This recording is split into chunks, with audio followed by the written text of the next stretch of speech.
지난번에 어디 가다 보니까 르호봇이라는 가게가 있더라고요. 보자마자 생각했죠. 저 주인 예수 믿나 봐. 그렇게 생각했어요. 르호봇이란 단어의 의미를 아는 사람이라면 당연히 그렇게 생각하게 됐을 거예요. 여호와께서 우리를 넓게 하셨으니 이제부터 번성하게 될 거다라는 의미가 담겨져 있는 단어이잖아요. 오늘 저는 이 이삭이 팠던 우물에 대한 이야기를 함께 나누면서 우리 그리스도인들의 삶에 번성함, 르호봇의 은혜는 어떻게 찾아오는 걸까? 그 얘기 좀 하고 싶더라고요.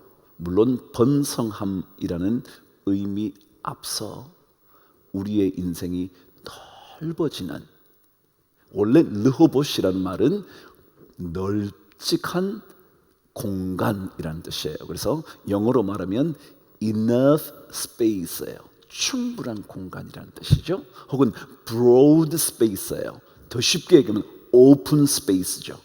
열려진 공간이라는 뜻을 가지고 있는 르호봇, 그런 인생이 어떻게 우리에게 찾아올 수 있을까?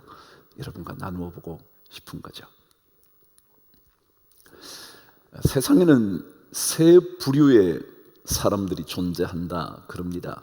의도적으로 나눠 놓은 거죠. 근데 한번 들어보세요. 여러분은 어떤 부류의 인생인지 한번 생각해 보시죠. 첫 번째는 나랑 조금 가까운 듯한 사람이요, 어느 정도 친근감을 가지고 있는 사람이요. 근데 그 사람들은 보통 나와 한 대여섯 걸음 떨어져 있다 그럽니다. 그래서 대여섯 걸음 떨어져 있기 때문에 사실은 내가 넘어져도 그 사람은 전혀 다치지 않을 수 있는 그런 거리에 떨어져 있다는 거예요. 그렇기 때문에 사실은 제가 좀 실수해도 조금 떨어져 있는 데서 보기 때문에 그럴 수 있겠지라고 생각하면서 관대해질 수 있는 관계가 친근한 관계, 어느 정도 가까운 관계라 말할 수 있다는 거예요.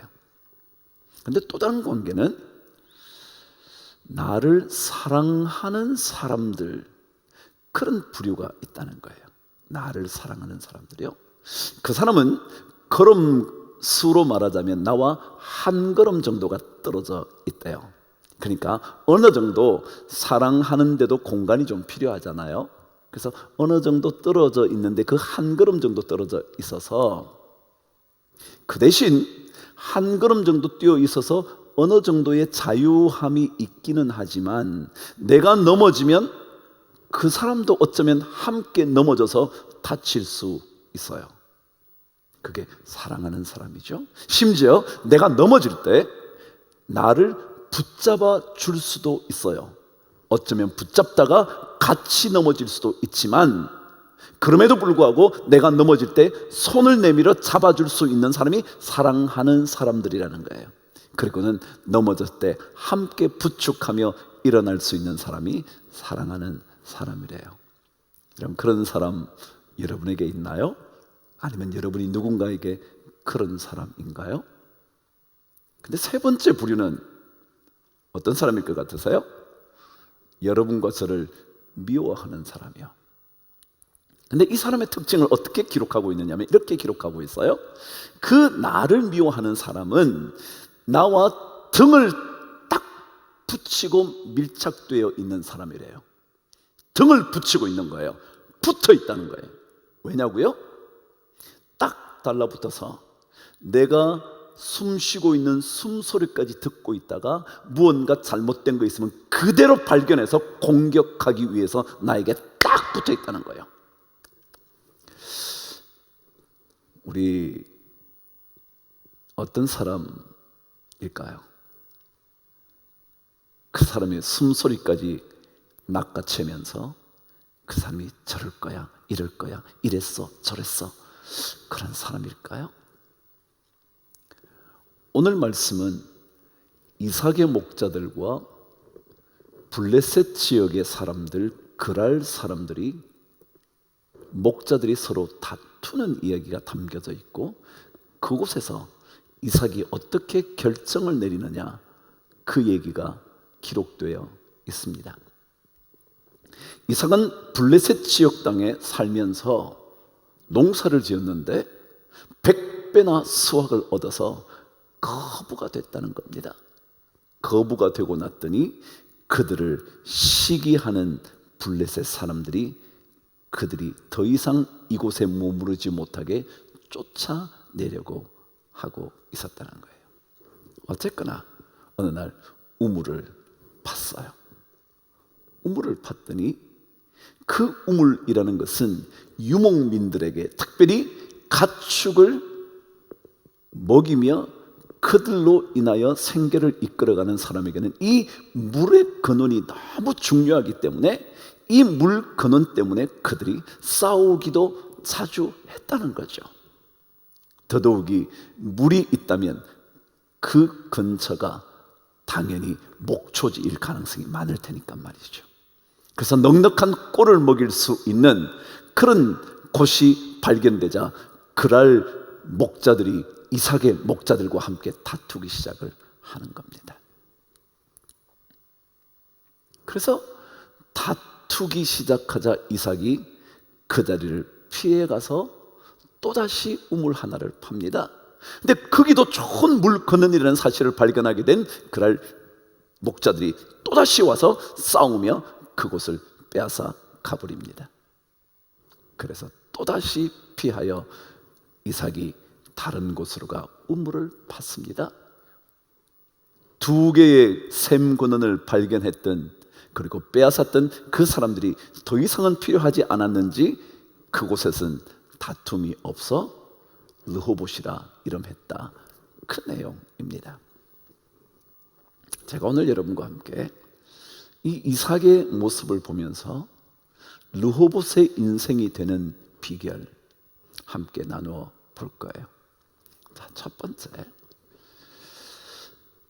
샘 근원을 얻었거든요. 우물을 팠는데, 근데 그것을 빼앗기 위하여 달려들었던 그랄 목자들, 그들과 다투게 되었는데 이삭은 다투게 되자 다툼을 포기하고 떠나버렸어요. 무슨 얘기인지 아시겠죠? 첫 번째입니다. 하나님께서 우리의 인생을 르호봇의 널찍한 인생, 너른 인생, 넉넉한 인생의 주인공이 되게 만드시는 비결 첫 번째가 다툼을 피하는 겁니다. 다툼. 더더기요, 오늘 말씀 앞에는 어떤 기록이 하나 있느냐 하면 이렇게 기록되어 있습니다. 16절에 보면요, 아비멜렉이 이삭에게 이르되 내가 우리보다 크게 강성한 적 우리를 떠나라 그래요. 말하자면 이삭 그 그룹들이, 그 목자들이 훨씬 더 강성해서 그랄 지역의 목자들을 충분히 이길 수 있는 힘이 있었어요. 그런데도 불구하고 이삭은 다투지 않았어요. 힘이 있음에도 불구하고 다투지 않은 거죠. 그래요? 예수 믿는 사람들은요, 다툴 수 있어도요, 아니 다툼에 이길 수 있어도요, 다툼의 원인이 우리에게 있지 않고 그들에게 있어도요, 우리는 다툼을 피할 때 하나님은 르호봇의 은혜를 주셔요. 여러분, 오늘 우물을 파고는 이름을 지었는데 하나는 에섹라고 지었어요. 하나는 시트나라고 지었어요. 에섹이라는 단어는 다툼이라는 뜻이고요, 시트나는 어떤 뜻이냐면 대적이 된다, 적대적이 된다, 그런 얘기입니다. 근데 시트나는 원래 사탄이라는 단어와 히브리어 똑같은 어원입니다. 시트나의 C의 시옷, 트나의 T, 나의 니언, 히브리어는 자음으로 쓴다 그랬잖아요. 사탄도 사에 시읒, 탄에 티읒, 탄에 니은. 그래서 똑같이 사탄이라는 말이 쉿나라는 뜻입니다. 그럼 다툰다는 것은요, 그는 이미 사탄의 손아귀에 들어가는 겁니다.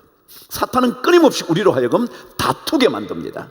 다투어서 어떻게 하면 그 일을 망가뜨릴 수 있을까, 무너지게 할 수 있을까 고민하는 게 사탄입니다. 여러분, 저 다투는 거 싫다 그랬잖아요. 왜요? 그것은요, 다투기 시작하면 어느새 사탄의 지배하에 들어갑니다. 사탄의 수하에 놀아나기 시작합니다. 그래서 하나님은 우리에게 다투지 마라, 세트나 사탄이라는 단어 말이죠.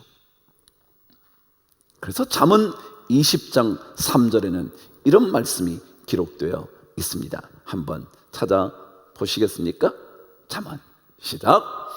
다툼을 멀리하는 것이 사람에게 영광이거늘 미련한 자마다 다툼을 일으키느니라. 그래요. 다툼을 피하는 것이 그 사람의 영광이 된대. 이삭은 이 사실을 알았나 보죠. 충분히 이길 수 있는 싸움이었음에도 불구하고, 충분히 이길 수 있는 전투임에도 불구하고 그는 그곳을 빠져나옵니다. 다른 우물을 판다는 것, 그것은 이미 그 사람에게 다 양보했다는 것을 의미하는 것 아니겠어요? 자기가 우기면 자기 것인데, 아니 우길 필요도 없이 내 것인데 싸우려고 덤벼든다면 강성한 이삭 목자들이 이길 수 있었는데, 그럼에도 불구하고 그는 내려놓고 오는 겁니다. 왜요? 다툼을 피하는 것이 그 사람의 영광이기 때문에 그렇죠. 저는 이런 향기를 품는 사람이면 좋겠습니다. 이런 냄새를 풍겨내는 사람이면 좋겠습니다. 이길 수 있는 싸움에서도 한 발짝 뒤로 물러갈 수 있는 사람이요. 지난번에 글을 보는데 참 감동적인 얘기 하나 읽게 됐어요. TV에 방송이 나온 건데 그 글이 적혀져 있어 제가 보게 됐죠. 피자 배달을 하는 청년의 얘기였습니다.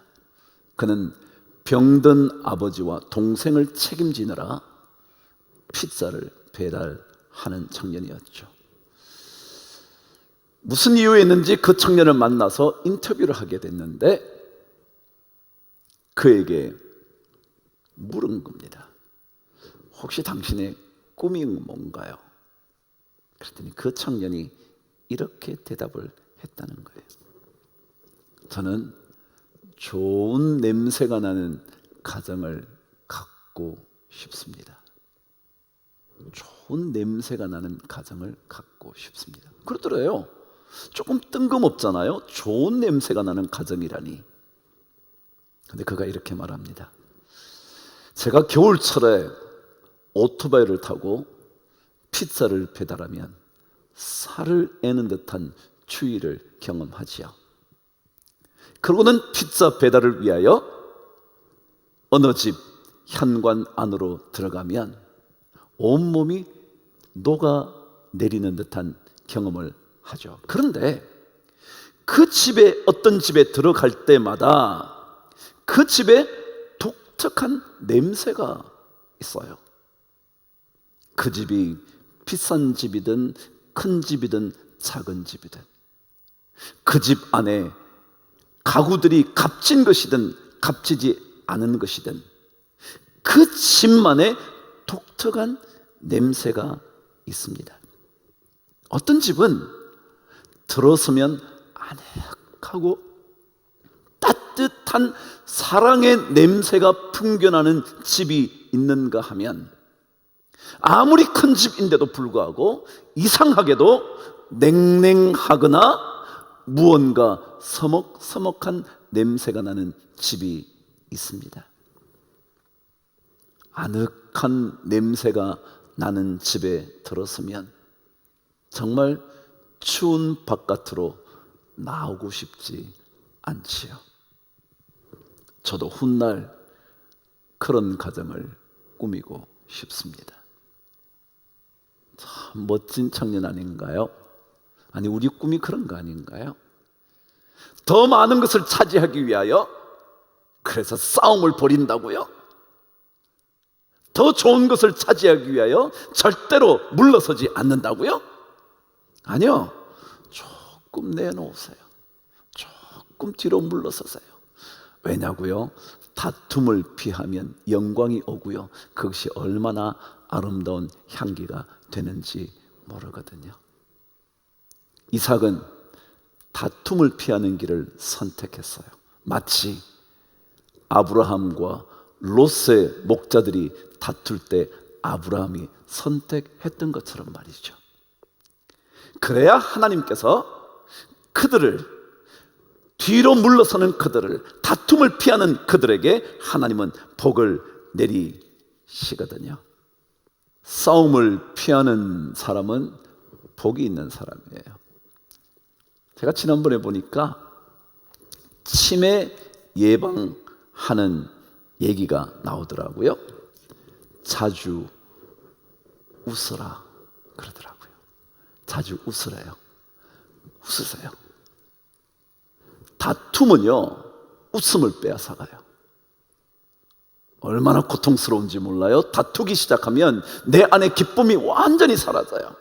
아무리 내가 전투에서 이겨도요, 아무리 싸움에서 이겨도요, 웃음이 떠나버려요. 그는 불행이거든요. 오히려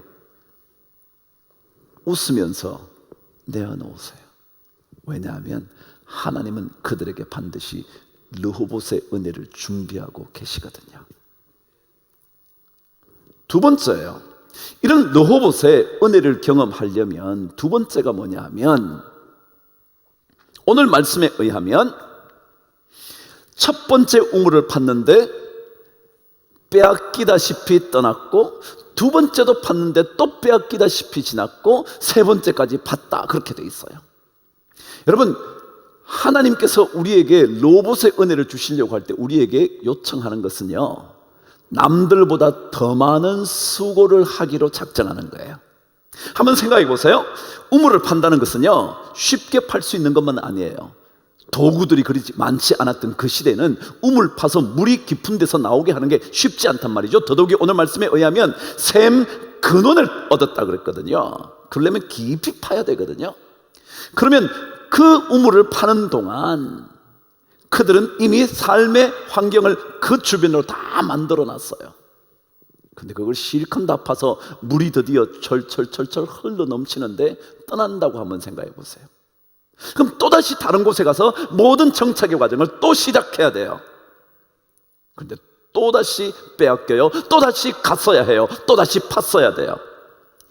그러면 얼마나 힘들어요. 얼마나 수고스러워요. 그러나 여러분, 수고스럽지만 한 번 더 하는 거예요. 그게 예수 믿는 사람들의 삶의 방식이죠. 세상은요, 땀 흘리지 않고 돈 벌고 싶어 해요. 그렇잖아요. 불로소득이 좋은 것인 것처럼 생각하잖아요. 요즘 어린 애들도 너 장래 희망이 뭐냐? 그러면 건물주래요. 가만히 있어도 돈이 나오는 거 말이죠. 그걸 누군가에게 받겠죠? 누군가에게 들었겠죠? 그래서 농담이 조물주 위에 건물주 그러잖아요. 우리는 알게 모르게 땀 흘리지 않고 얻어지는 소득에 기뻐해요. 그는 하나님이 원하는 바가 아니에요. 새롭게 우물을 파느라고, 새로운 환경을 개척하느라고 힘들어도 그 일을 계속해 가면 그게 하나님께서 훨씬 더 큰 복을 주시는 길이라는 사실 말이에요.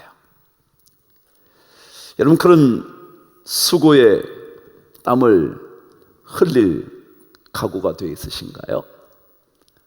그래요, 조금 더 해보죠 뭐. 제가 언제인가 월터 바바라 유명한 여성 앵커의 얘기를 해드렸잖아요. 남들보다 먼저 출근하고 남들보다 늦게 퇴근해라. 더 수고하는 거지. 그게 하나님의 원칙이에요. 요즘은 전부 다 크게 말이나 돼. 내 시간 내가 써야지. 그래요, 맞아요. 여러분의 권리예요. 여러분이 하실 수 있는 거예요. 해도 누가 뭐라 그러지 않아요. 그러나 하나님의 르호봇의 은혜는요, 정말 내가 이곳에서 더 많은 수고의 땀을 흘릴 수 있는 사람에게 주어져요. 비록 지금은 아무도 그에게 주목하지 않고 아무런 소용이 없는 듯한 수고일지 모르지만 파고 또 파면, 왜요? 실컷 팠는데 또 뺏길 건데, 실컷 팠는데 또다시 양보해버릴 건데. 근데 그렇지 않아요. 그렇게 하고 나면 하나님께서 꼭 르호봇의 은혜를 주셔요. 하나님은 우리를 위하여 넓은 곳을 이미 예비해 두셨어요. 주님은 그곳에서 우리로 하여금 번성케 하시기로 작정하셨어요. 근데 만약 우리가 하나님의 이 번성케 하시는 은혜를 맛보지도 못한 채 그곳에서 다투면서 지나버리고 만다면 더 넓은, 더 넉넉한 은혜를 우리는 체험하지 못할지 몰라요. 여러분, 이런 냄새를 풍기는 그리스도인이면 어떨까요? 조금 더 수고하는 거요? 그래서 남들보다 더 손해보는 거요? 그래서 남들에게 훨씬 더 많은 것을 양보해 버리게 되는 삶이요? 그러나 그것이 우리에게 얼마나 복된 일인지, 그것이 하나님께서 우리를 위하여 넓은 곳을 준비해 놓은 르호봇의 은혜를 맛보는 길임을 여러분과 제가 조금은 더 생각해 본다면 얼마나 좋을까요? 이왕이면 여러분과 저에게 르호봇의 은혜가 있어야 되지 않겠어요? 늘 내 것이라 주장하면서 에색 싸움으로 인생을 끝내시겠어요? 아니면 사탄처럼 대적이 되는 인생이 되시겠어요? 그래서 내 등 뒤에 붙어서 내 숨소리까지 챙겨보다가 잘못한 일이 있으면 밀어 넘어뜨리고 싶은 그런, 나를 미워하는, 누군가를 미워하는 그런 인생으로 사시겠어요? 아니면 정말 또 한 번의 양보, 또 한 번의 양보, 아니 또다시 더 많은 수고를 아끼지 않는 그 사람, 그런 인생이 되시겠어요? 그것을 하나님이 원하신다는 사실 꼭 기억하시면서 여러분과 제 안에 이런 좋은 냄새가 나는, 그래서 그런 인생을 살고 싶어하는 꿈이 우리 모두에게 있게 되기를 바랍니다. 하나님은 에색의 인생을 살기를 원하지 않으시고요, 셋나 그런 인생도 원치 않으시고요, 사탄 같은 인생을 살고 그것이 좋은 것이라 착각하는 인생 되지 않기를 원하시고요, 오히려 르호봇 넉넉한 그곳에서 하나님의 은혜를 마음껏 누릴 수 있도록 살아가기를 원하시는 거거든요. 그 복 우리 모든 성도들에게 꼭 있게 되기를 바랍니다.